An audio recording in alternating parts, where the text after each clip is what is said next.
So this is the Windows 10 and replacing this logo with Windows 10.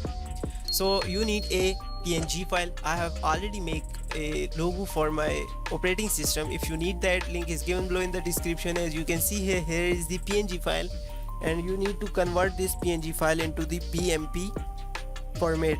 Now you need a small tool called hackbgrt. Link is given below in the description. Just go ahead, download it. After downloading, simply you need to extract it in a folder. After extracting, just open it. Now you need to replace your logo with this image file, the PMP file. I have already replaced it, so I'm launching this tool. As you can see here, press I for install or upgrade or repair or modify. So I'm gonna press here I button, and it will opening the logo.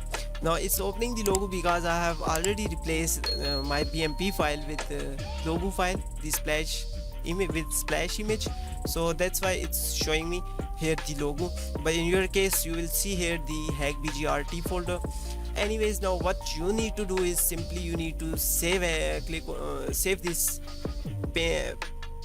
image, paint image. Just click on the file and then click on the save as, and again replace with your splash image, PMP image. So this is the way. Now only you need to restart your PC and your logo should be changed. I hope you like this video. Hit subscribe button and share it with friend. If you have any question, just drop your comment. I'll respond to you as soon as possible. Till then, just take care of yourself. Allah Hafiz. Bye bye.